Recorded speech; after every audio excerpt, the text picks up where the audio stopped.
este proyecto, esta empresa, que la definimos como un gran proyecto y continuo proyecto porque van surgiendo un montón de cosas, comenzó con el cultivo de hongos. El cultivo de hongos, por ejemplo, las gírgolas, comenzó con sus pilares creando un cepario acá en el norte de Santa Fe. ¿Saben lo que es un cepario? ¿Qué sería un cepario? Contiene células de los hongos que uno quiere cultivar. Por ejemplo, gírgolas, hay varios tipos de gírgolas, así como tienen el champiñón, que tiene otras variedades como el portobelo y demás. Bueno, también hay otros tipos de hongos que son comestibles y muy comerciales y fáciles de producir, de los cuales teníamos sus, vamos a ponerlo como entre comillas, sus esquejes o sus semillas guardadas. Para que el productor o el que nos está escuchando lo entienda. Para que lo asocie con algo más familiar. Exacto. La semilla, Exacto. El cepario es ese, como un semillario. Un semillero.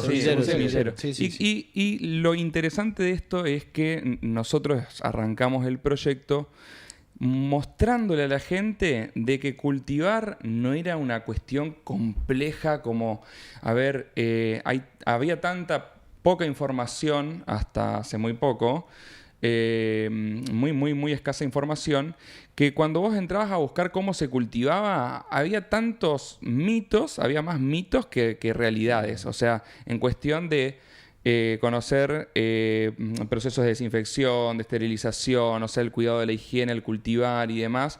O sea, los que mostraban cómo se cultivaban, mostraban como que tenías que tener un quirófano en tu casa para poder hacerlo. O hacerlo en un laboratorio, y si no lo hacías en un laboratorio no se podía.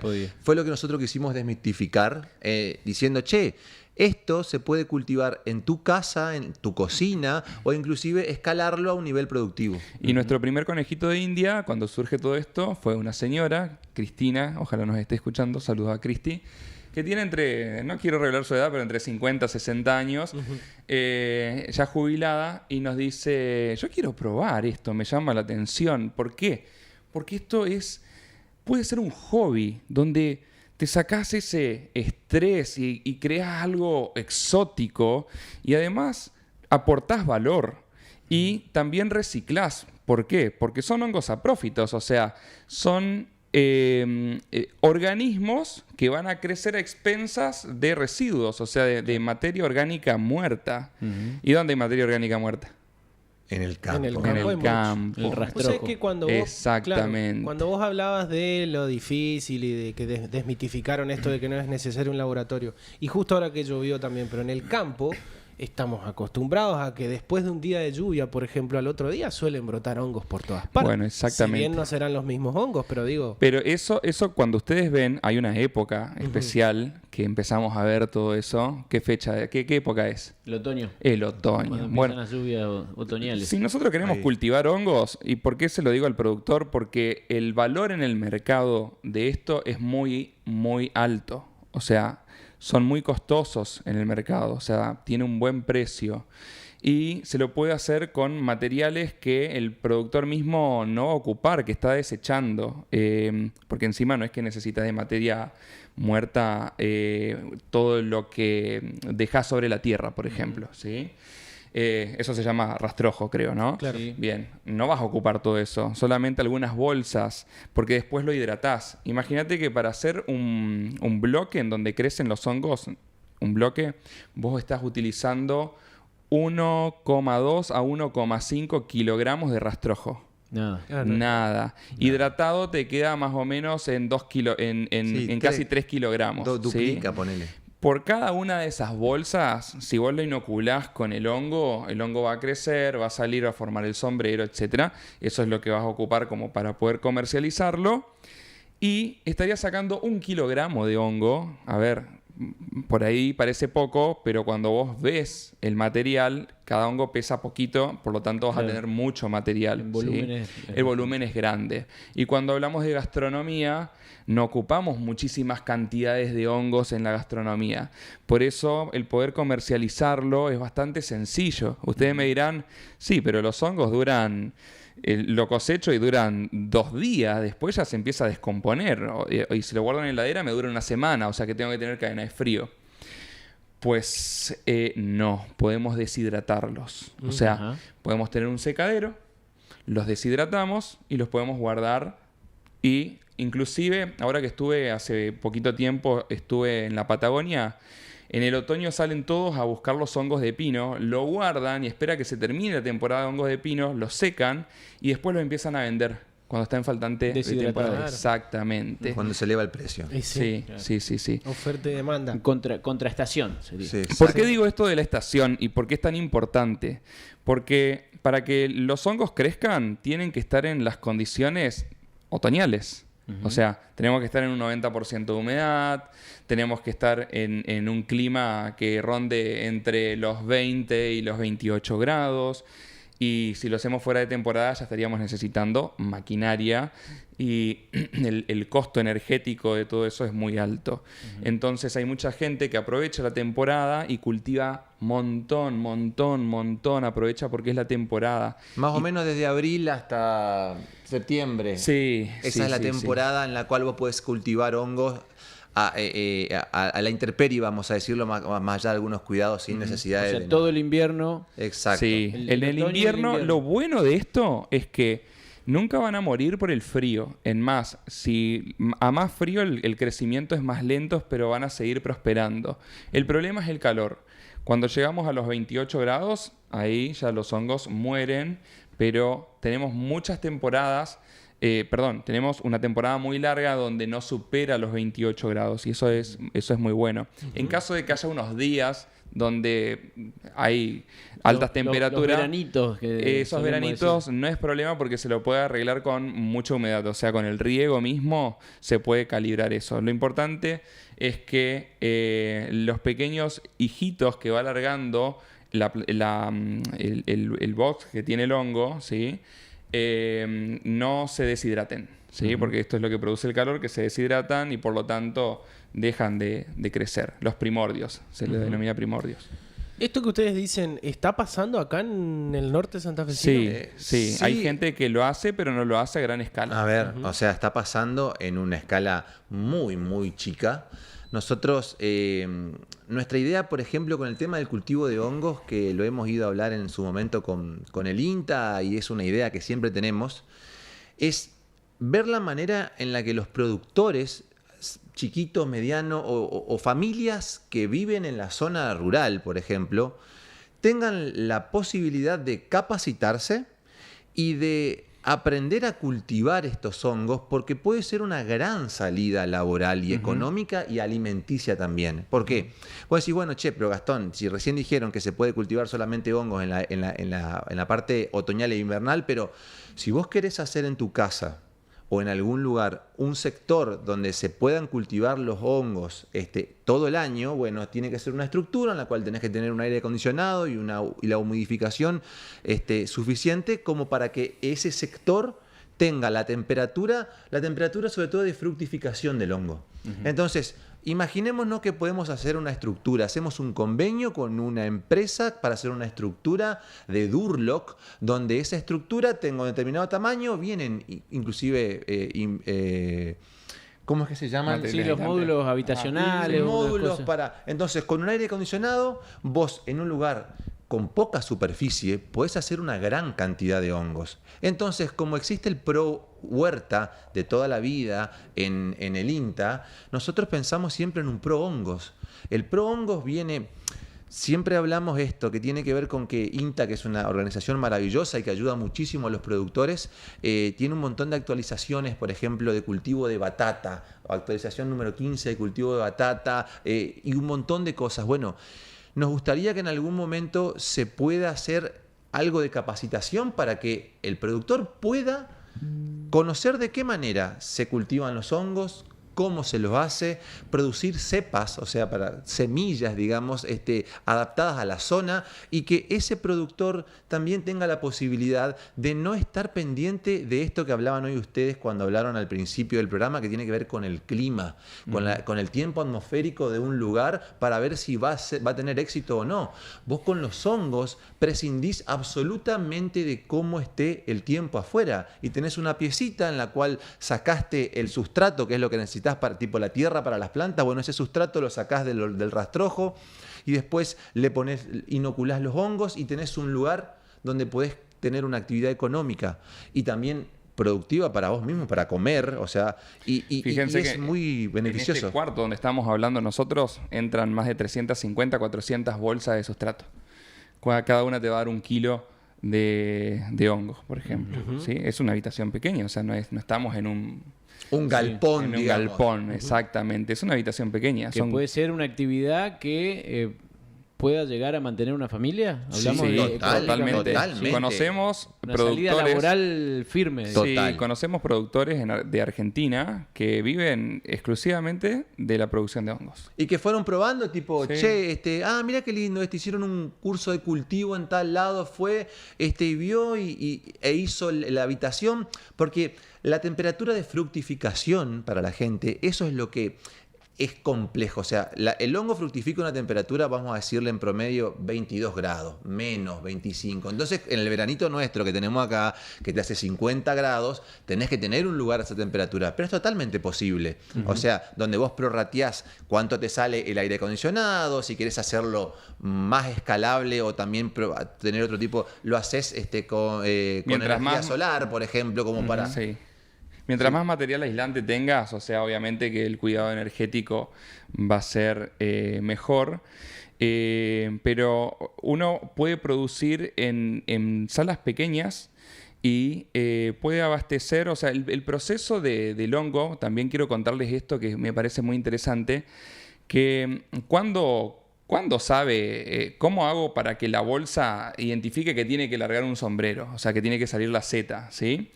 En el caso de estos basidiomycetos, que son los hongos de sombreros, crecen a temperaturas altas. Eso se llama el proceso de incubación, donde todas las hifas, todas las células del hongo empiezan a crecer. Las hifas serían como cuando vieron se pudre un tomate, que vemos todos esos pelitos blancos. Sí. Bueno, esas serían las hifas. Entonces, lo primero que hay que hacer cuando uno inicia el cultivo es que en este pan de sustrato que se puede armar con paja de trigo o lo que sea, en más lo hacen con hasta diarios o papeles higiénicos, bueno, también se arma con todo eso. El hongo utiliza la celulosa, ¿bien?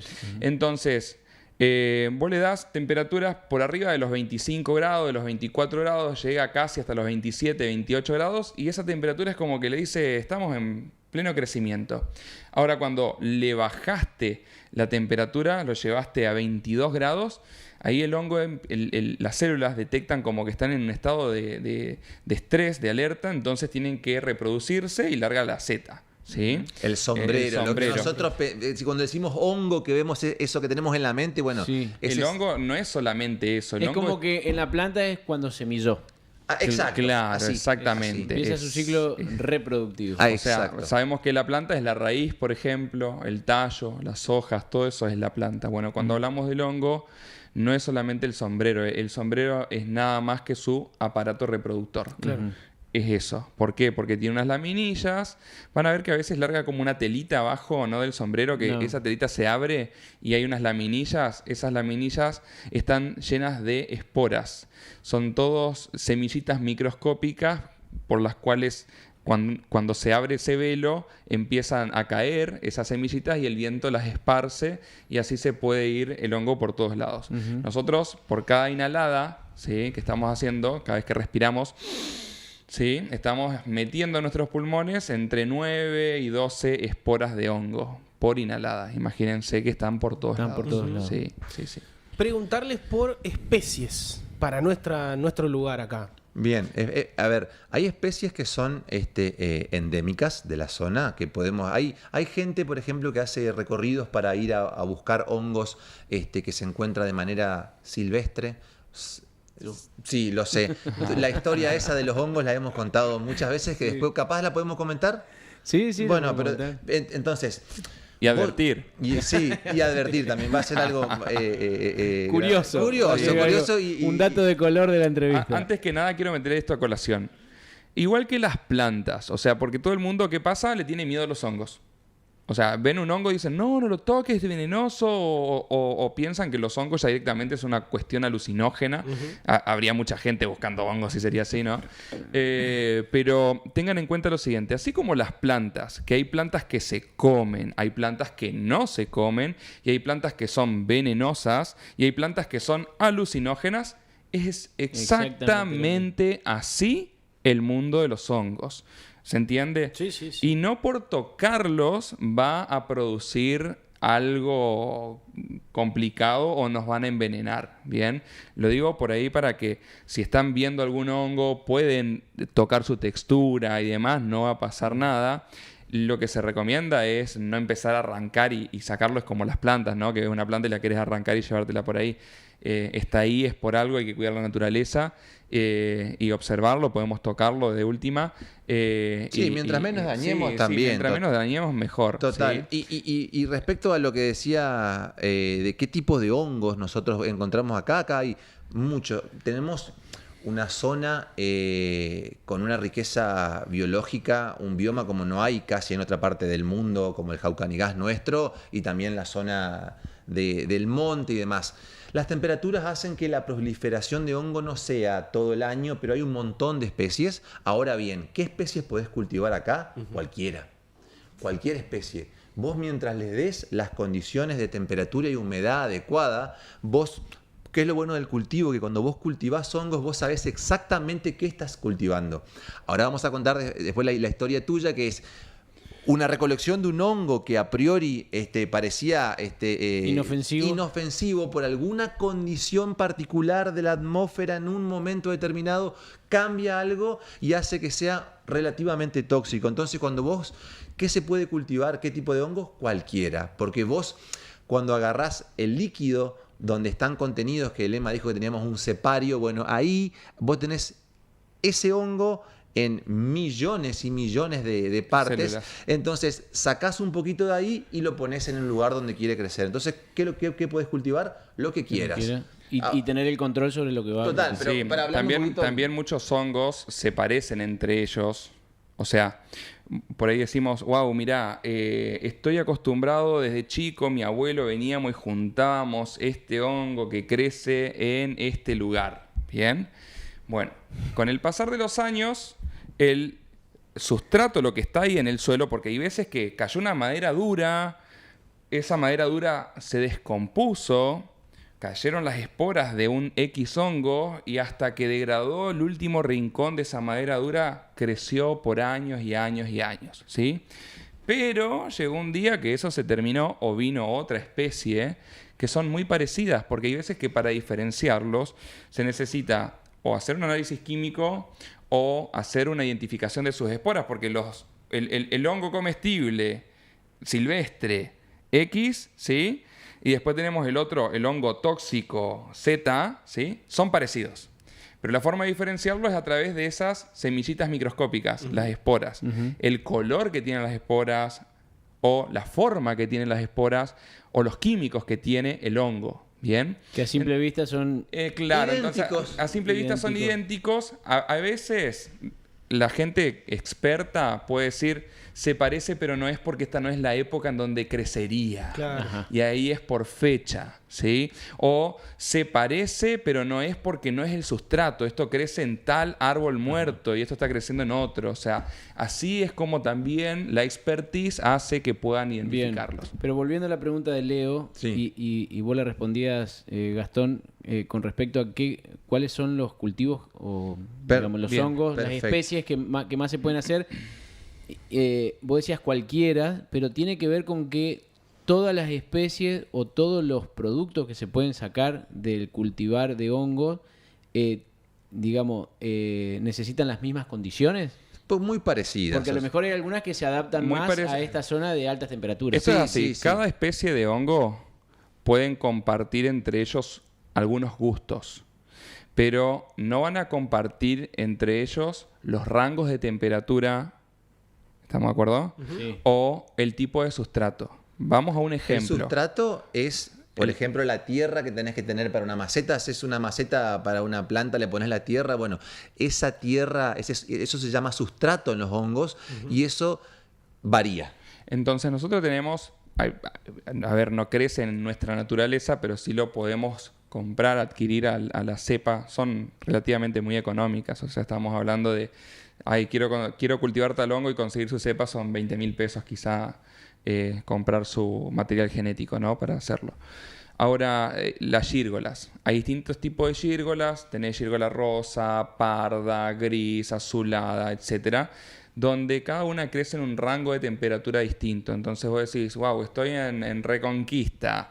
¿Qué se adapta mejor al clima? ¿Por qué hablo de la gírgola? Porque la gírgola es algo que muchos lo cultivan de hobby en la mesada de la casa. ¿Por qué? Porque van tirando la yerba, le tiran un chorro del material genético de este hongo al tarro con yerba y empieza a reproducirse ahí, y al cabo de unas semanas empieza a salir el hongo y después lo comen, ¿sí?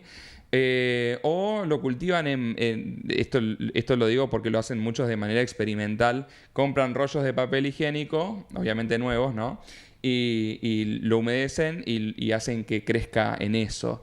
Uh-huh. O en acerrín, que acá hay muchísimo acerrín de maderas blandas, del pino, ¿sí? Uh-huh. O de la paja de trigo, y así, de mucho rastrojo.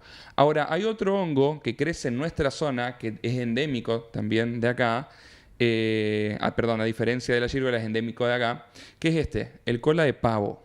Uh-huh. Sí. Esto lo van a ver que se encuentran en muchas maderas duras en el campo. ¿Sí? Van a ver que van a encontrar ramitas de algún lapacho o de algún algarrobo. Quebracho. Del quebracho más que nada. En los postes de quebracho, cuando ya son viejitos y están mucho tiempo en la humedad, le empieza a salir este hongo. Este hongo no es comestible como para hacer una pizza o unas pastas, pero sí tiene muchas propiedades medicinales. Uh-huh. Es muy buscado por sus propiedades medicinales. Tiene un grupo de polisacáridos, son unos compuestos químicos que tiene el hongo, que lo que hacen es estimular a el sistema inmune. Uh-huh. Sobreestimula el sistema inmune. Hace una producción masiva de células NK y de linfocitos T dentro del cuerpo, lo cual lo convierte en un aliado para poder combatir enfermedades virales o reforzar procesos oncológicos y demás. Está muy estudiado el cola de pavo y hoy en día se utilizan muchísimos tratamientos como coadyuvantes. Es más, un día yendo al puerto en esos muelles de madera, los veo siempre que están ahí en el otoño, los veo proliferar ahí en los muelles de madera. Y tanto como el cola de pavo también podemos, a ver, dentro de qué puede cultivar alguien acá que tenga valor, tanto, porque vamos a hablar de la parte económica que le puede interesar muchísimo al productor. Hay un hongo que se llama melena de león, por ejemplo, Erizium erinaceum, es un hongo que se utiliza comercialmente para la parte comestible. En Buenos Aires nos hemos encontrado con productores de melena de león, pero que hacen cantidades muy grandes, con una escala muy amplia, porque se utiliza de manera medicinal para la producción de extractos y también para comerlo. Es riquísimo para comerlo, o sea, es similar a una carne, por decirte, un pollo, pero suave. Eso se puede cultivar, el kilo ronda aproximadamente los 100.000 pesos. Tanto ese hongo como, por ejemplo, las gírgolas que dijo Manuel. Por ahí el champiñón es más complejo, es complicado hacer champiñón, que es el que más conocemos entre todos. El champiñón es complejo porque necesitas prepararle el sustrato que lleva muchísimos componentes. No es imposible, pero versus otros es complejo. Breve pausa y enseguida continuamos. Recuerden que pueden dejarnos sus consultas o sus preguntas para Gastón y Emma en este caso al 40 71 49, y también sé que nos está escuchando Lorena, le mando un saludo, que nos especifique mejor el acceso al CAT de Avellaneda, por favor. Lejano, algún amigo del campo. El usado que estás buscando, encontrarlo en agronorteusados.com, el portal exclusivo de Agronorte, con los mejores usados en maquinarias agrícolas y de construcción, con garantía Agronorte. En UAA sabemos que la confianza en lo que consumimos es esencial. Por eso te presentamos Criollanza, nuestra marca de carne que nace en nuestra tierra con el compromiso de siempre. Con Criollanza llevamos carne de nuestros productores hasta tu mesa. El mismo cuidado, el mismo sabor, ahora con nuestra identidad. Criollanza, una marca de la Unión Agrícola de Avellaneda. Encontrala en nuestros supermercados y otros puntos de venta. Criollanza. Llegará gente del campo, traerá noticias del monte. Ahora toda la información del campo y para el campo está en Rural Hoy. Cada jueves de 15 a 16 en Radio Hoy 96.9 y por el streaming de Reconquista Hoy. Rural Hoy, un espacio de la Sociedad Rural de Reconquista para todo el sector agropecuario, con Leonardo Faín y Augusto Gastaldo. Llegará gente del campo, mi casa se ha vuelto fiesta. Bueno, Hay que pedirle por favor que dejen de hablar los chicos. Se entusiasman. Pero se nota la pasión que arrastran, ¿no? Tal cual. Eso queda más que claro. No, yo estaba pensando recién, va como pregunta también, ¿no? A ver, puede que se genere acá con la presencia de ustedes y sabemos también de otros emprendedores que van transitando por el mismo camino. Y sobre todo teniendo en cuenta lo importante que ustedes dijeron al principio, que vienen para docencia también, vienen para educar, vienen para formar, porque aparte conocemos la capacidad de formación que tiene Emma en este caso. Yo decía, ¿se puede generar en la zona como un clúster, como una cuenca, digamos, productiva? Quiero responder esa pregunta.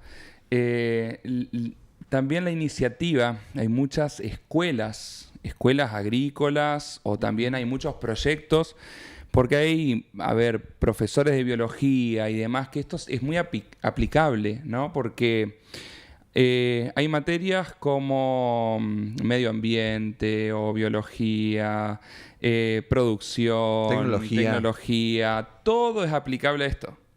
Todo es aplicable a esto. Y la verdad que los chicos lo puedan hacer es un trabajo muy sencillo. Y se aprende muchísimo. Se aprende mucho de biología. El crecimiento de las células del hongo es muy rápido, a diferencia de las plantas. Para tener... O sea, desde que nosotros iniciamos el proceso de producción hasta que hacemos la cosecha, tenemos 1 mes y medio. Claro. Es un ciclo rápido. ¿Me entienden? Está buenísimo. Y está buenísimo porque asociándose varias personas que, si nos quieren escribir para hablar al respecto y demás, lo pueden hacer porque que alguien diga, che, a mí me interesa hacer esto. ¿Cómo podemos hacerlo?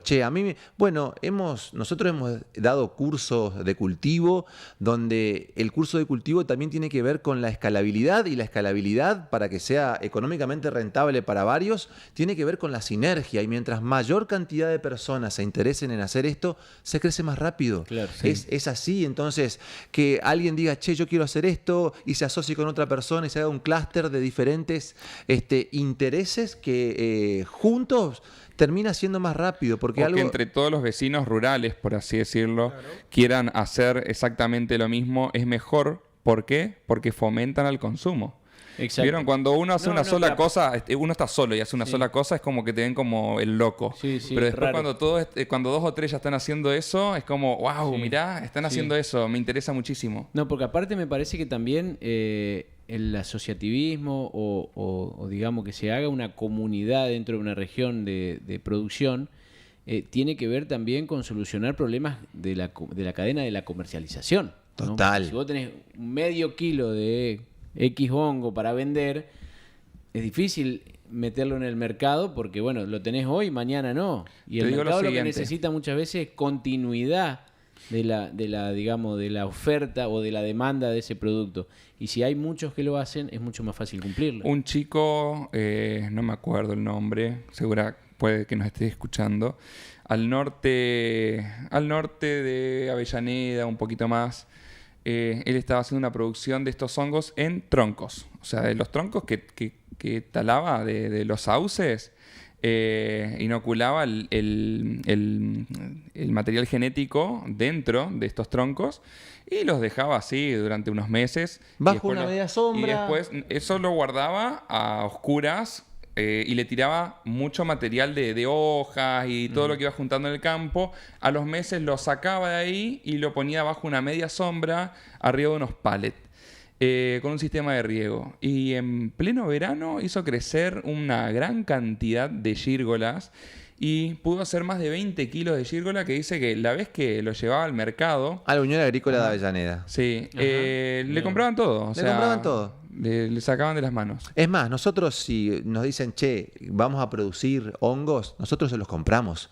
O sea, nosotros para nuestra producción de los extractos de hongos, esos goteros que son medicinales, necesitamos la materia prima, que es el hongo. Entonces, nos recontra sirve. Y qué mejor que tener materia prima local y materia prima que nos pueda abastecer y también dar una mano a los productores que se les pueda interesar esto. O sea que lo que ustedes están ofreciendo también es de alguna manera una integración con un productor, ¿no? Sí, que le dan totalmente. la semilla y también le reciben la producción y lo asesoran, lo acompañan, Totalmente. lo instruyen. Con muchísimo gusto. Con muchísimo gusto. Es más, también pensando ahora que hablando con INTA y qué es lo que se puede hacer mejoramiento de cepas, o sea, donde uno genéticamente puede influir en ese hongo para que se adapte más a la zona nuestra, para poder cultivarlo en la intemperie, pero las posibilidades en este reino,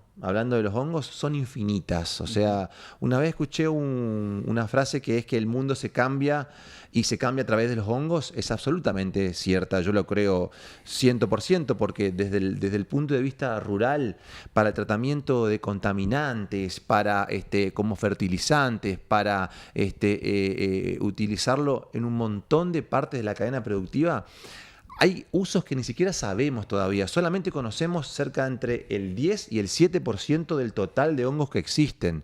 Todo el 90% todavía no se descubrió. Entonces, es muy fascinante y todavía nos falta mucho desarrollo al respecto. Por eso nosotros somos tan apasionados de esto. Y se habla muy poco de hongos porque desde los años 60, 64, ahí es que recién se le da la categoría de hongo. Sí, antes eran considerados plantas. Claro, Ahí se diferencia un reino nuevo. Exacto. Exactamente. No hace mucho. No, Claro. es muy reciente. Muy reciente. Exactamente, sí. Preguntarle, a ver, pongo el caso hipotético de un productor agropecuario que está escuchando el programa y dice, voy a probar, me interesa. Quiero. Yo le doy un consejo. Sí. El consejo siempre es que todo se arranque como un hobby. Que no piense que va a ganar plata mañana con eso, decís. Que lo arranque como un hobby porque va a ir conociendo las aristas que tiene esto, lo entretenido que es y el tiempo que lleva cada proceso. ¿Sí? Y ahí mismo, ¿por qué digo esto? Porque mucha gente me dice, ¿qué necesito para hacer una sala de producción? Ya pensando en la infraestructura. Sí, pero no está mal tampoco, pero tiene que ver hay- con esto. Muchas veces se puede utilizar los recursos que tenemos en el lugar. Entonces, si vos te vas haciendo el hobby y vas viendo cómo crece, qué condiciones necesita, ahí te vas dando cuenta de que, no tenía que comprar tal panel porque en la habitación en donde lo voy a hacer está bajo un árbol enorme y bueno, y me da las condiciones necesarias y tengo de una máquina agrícola que me sobró, tengo este pedazo que lo puedo usar para tal cosa. ¿Se entiende? Un gallinero viejo, un galpón viejo. Cuando nosotros arrancamos... Siempre hay. Sí, exactamente. Cuando nosotros habíamos arrancado con esto, nuestras incubadoras eran todo... ¿te acordás? Los telgopor. Ajá, La conservadora de telgopor. Que te había pedido en su momento. Sí, A todo el mundo le sí. pedimos A todo- conservadoras sí, de sí, telgopor, sí, a los sí, veterinarios y la gente del campo. Che, ¿tenés una conservadora? Bueno. Miren, yo miraba, o sea, buscando información, te vendían las incubadoras o te vendían, calefactores individuales. Vos decías, tengo que crear un mueble donde tengo que ponerle un calefactor a cada mueble para cada uno de los cultivos. Es un montón de plata. ¿Qué hicimos? Buscamos las conservadoras de telgopor, que todo el mundo las tira, las reciclamos, pusimos mangueras tipo serpentina, que pase de una a la otra, y en una sola conservadora grande le pusimos agua caliente, o sea, agua y el calentador de pecera y una bombita que empieza a circular por todas. Y así empezamos con los cultivos. Costo cero. Costo cero. Por eso digo, lo que yo recomiendo es primero iniciar como un hobby y ahí te vas a dar cuenta de que con las cosas que vos tenés podés hacer mucho. Sí, y después haces un poco de números y lo podés escalar. O sea, eso básicamente puede pasar. El consejo, si tu pregunta iba a ese lado, es, mirá, ponete a ver primero cómo se hace. Claro. Y segundo... Hace uno. Hace uno y después empezá a contactarte. Porque te pones a buscar en red, hoy por hoy Internet tiene toda la información que vos necesitas para hacer todo. Entonces vas a encontrar inclusive una comunidad. Los podemos también meter en comunidades donde sabemos que hay gente confiable, muy pro y confiable que hace esto.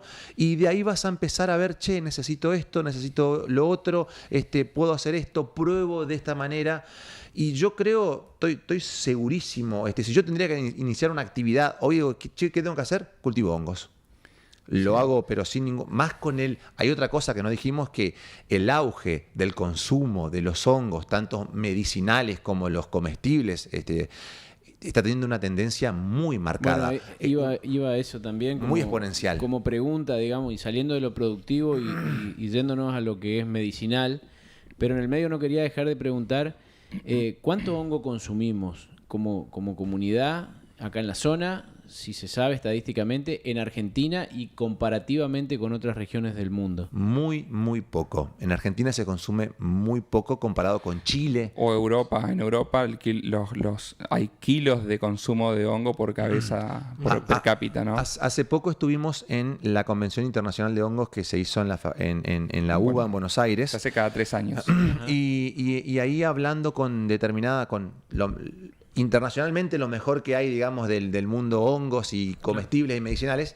Y ellos nos decían que el problema que tiene Argentina hoy por hoy todavía con el tema del consumo de hongos, que no llega a 1 kilo por persona por año, ni cerca, tiene que ver con que el precio todavía continúa siendo alto porque los costos todavía son altos de producción. Si vos tenés 1 kilo de carne, que tenemos la mejor carne del mundo acá, que te sale, vamos a decirle, 10.000 pesos el kilo de una carne que está muy bien, y vos tenés enfrente hongos que salen 20.000 pesos el kilo o 18.000, entonces vos vas a ir tendiendo por eso. Hay en otros lugares que no es tan fácil el acceso a carne tan buena, por eso por ahí el consumo es mayor. Y también tiene que ver con la tradición. Chile, por ejemplo, tiene una tradición fúngica, son fanáticos de los hongos. Rusia, el Reino Unido, diferentes, y tienen procesos estandarizados que hacen que sea mucho más accesible comer hongos. Por eso se come mucho más y acá todavía se come poco. Pero acá, el Chile, digamos, hay una cultura de consumo que tiene que ver también con una región propicia para el cultivo. Sí, total. por la cantidad de bosques, arranca, por el clima, por los bosques. Claro. El consumo, ahí estaba mirando, el consumo en Europa es de 1,3 kilogramos por persona al año y acá son 200 a 300 gramos como mucho. Pensá las veces que comes hongos durante el año, o sea, es muy poco y es algo muy nutricional. También y muy cambia rico. según la región de nuestro país. Si vos te vas para el sur, ahí hay mayor cantidad de consumo de hongos que en el norte. Obviamente son por cuestiones climáticas. Bueno, pasándolo... Sí, perdón. No, yo quiero a lo último interrumpir para que cuenten la famosa historia. Al final. Digo, yéndonos a lo medicinal. Ajá. ¿Qué son los adaptógenos? Los adaptógenos pueden ser hongos. Algunos hongos son considerados como adaptógenos, en este caso estamos hablando de hongos, y plantas también, que tienen la capacidad de brindarle al cuerpo principios bioactivos que hacen que esos principios bioactivos que uno cuando los consume, básicamente lo que hacen es reducir el estrés.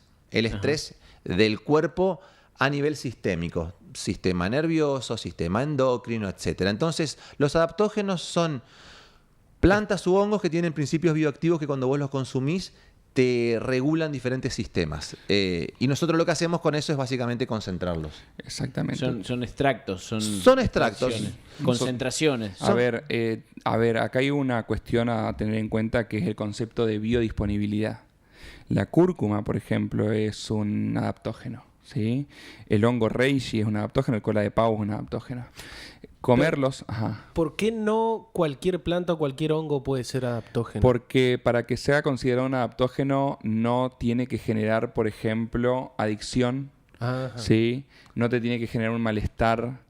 Tiene que poder consumirse a largo plazo sin generarte resistencia y no tiene que tener efectos secundarios. O sea, por ejemplo, el cannabis, que también es una planta y como fitomedicina es utilizada por un montón de médicos en un montón de tratamientos, no es un adaptógeno. Ajá. Para que tengamos en cuenta. No cumple uno de los requisitos. Por de eso, la adicción, por ejemplo. exacto, no lo es. Por eso estas plantas, lo que explicabas de la biodisponibilidad. Exactamente. Entonces, ¿por qué nosotros hacemos una extracción y por qué nos buscan o por qué estamos teniendo esta empresa y demás? Estos principios bioactivos, por ejemplo, el hongo reishi contiene, que también se puede cultivar, hemos cultivado reishi. Sí, se puede cultivar el reishi. Hemos cultivado reishi. Es un hongo muy lindo. 120.000 pesos el kilo. Sí. Ronda entre 120 y 165.000 pesos el kilo de hongo. Ahora, este hongo tiene más de 400 principios bioactivos. ¿Qué significa? Que son sustancias químicas que tienen la capacidad de comunicarse con el cuerpo. Cada una de esas moleculitas va a ir a un receptor de alguna célula del cuerpo, a ocupar un lugar, ¿sí? Cuando ocupa ese lugar, la célula lo identifica y genera una reacción en cadena a partir de que se comunicó con esa molécula. ¿Bien? Pero estos principios bioactivos se absorben en el intestino delgado. Para ser absorbidos en el intestino delgado, nosotros lo que tenemos que hacer es poder romper las células del hongo para poder sacar esos principios bioactivos que están dentro de la célula. Si vos consumís el hongo así, rallado, molido, va a pasar que esas células no las vas a poder digerir completamente porque no tenés enzimas que degraden paredes celulares, como los rumiantes, ¿sí? Que tienen ese tipo de enzimas. Entonces estas células van a pasar directamente al intestino grueso y van a fermentar. O sea que todos estos principios activos que tendrían que haber sido absorbidos antes van a pasar al intestino grueso, donde van a ser transformados en otra cosa. Ahí es nuestro papel fundamental. Nosotros utilizamos máquinas muy especiales, como por ejemplo la cavitación ultrasónica, máquinas que se utilizan como por ejemplo para hacer vacunas o para... máquinas de laboratorio. Sí, máquinas de laboratorio que rompen estas células y dejan libres los principios bioactivos y los concentramos en goteros, y así es como nosotros producimos estos suplementos dietarios. Claro, ofrecen entonces el goterito con el extracto. Exactamente. Y esto también quiero decir lo siguiente. Esto es una gran puesta de valor para nuestro norte santafesino, porque hoy cultivamente es el primer gran laboratorio de adaptógenos del país con la habilitación ante el ANMAT. Hay mucho de esto de venta en el mercado y... el primero del país. Sí, de adaptógenos, ¿sí? Principalmente de adaptógenos, con habilitación ante la ANMAT. Hay muchos de estos, pero son muy clandestinos, por así decirlo. Principalmente estoy en contra de la venta de forma clandestina de este tipo de cosas. ¿Por qué? Porque no sabe su procedencia. O sea, si nos vamos a la clandestinidad, no se sabe quién lo está manipulando. No hay trazabilidad, exactamente. Entonces, acá las autoridades revisan todo para que todo esté acorde a lo que uno promete al consumidor. Y bueno. Un saludo a los amigos de Asal. Un saludo para los amigos de Asal. Que van al laboratorio a auditarlo y lo recibimos bien. Sí. Estamos en tiempo, me parece, para contarlo. Sí, 15:58. Un minuto tenés para contar. No, bueno, rápido, sin dar nombres ni hacer ni decir lugares. Pero nosotros históricamente, familiarmente en el campo, consumimos hongos que no tengo ni... Silvestres. Hongos silvestres, pero tradicionalmente. Mi abuelo lo hacía, mi papá lo hacía, nosotros lo hicimos durante años y años y décadas. Bueno, no va que en una oportunidad mi pareja se le ocurre hacer lo mismo porque ella había aprendido a juntar hongos en el campo y a cocinarlos y a consumirlos, grandes cantidades de hongos. Se le ocurre hacerlo en otro lugar, que no era en el campo. pensando que eran los mismos hongos. Bueno, pues no. Y hubo dentro de esos comensales algunos que estuvieron cerca de la intoxicación, por no decir que se intoxicaron. Y bueno, nada, quedó... Hoy por hoy nos reímos, en ese momento nos asustamos. Pero bueno, tiene que ver con esto, ¿no? Con la educación que uno necesita. Porque yo durante décadas consumí un hongo que no sabía ni cómo se llamaba, pero lo hice porque siempre confiaba en que siempre se hizo así, que siempre se lo consumió así. Pero esto tiene que ver con que, lo que decía Emma, parecen iguales, pero por ahí no lo son. O son iguales, pero al producirse o al, digamos, venir de otro lugar, que a lo mejor tiene otra historia. En otras condiciones. Estamos hablando de lugares cercanos, o sea, con 50 kilómetros, con 20 kilómetros de diferencia, pueden llegar a ser algo, pasar de ser algo bueno a ser algo malo o peligroso. Sí, señor, viene bien la anécdota para volver a hacer hincapié en esto de que no todo es lo mismo y que hay que saber. Hay que tener precaución. Bueno, y seguramente compartirles que el año que viene, en la época de otoño, vamos a estar realizando algunos viajes acá con el compañero en distintos lugares de Argentina, cazando hongos e identificándolos y transmitiéndolo a través de nuestro Instagram. Para que lo sigan por Instagram. Ajá, ¿cómo? Cultivamente.arg de Argentina. Cultivamente.arg. Perfecto. Y si quieren compartir los contactos. Los contactos. Sí. Ok. ¿Celular, por ejemplo? Lo que ustedes quieran. Celular, por si alguien interesado. Ok, 342 423-7676. 423-7676. Gastón Firman para cualquier consulta. Digo porque lo que decíamos hoy, algún productor que por ahí dice vamos Facebook o Instagram pueden comunicarse también ahí por ahí, que creo que ya todo el mundo tiene. También nos pueden escribir y nos comunicamos de esa manera. Perfecto. 342, entonces 423-7676. Perfecto. Los últimos dos números tenías que decir Susana. Como Susana. Gracias, chicos, por la visita. Gracias a ustedes por el espacio. Hermoso programa. Nos vemos el próximo jueves. Gracias, Alfredo. Será hasta el jueves. Quiero volver con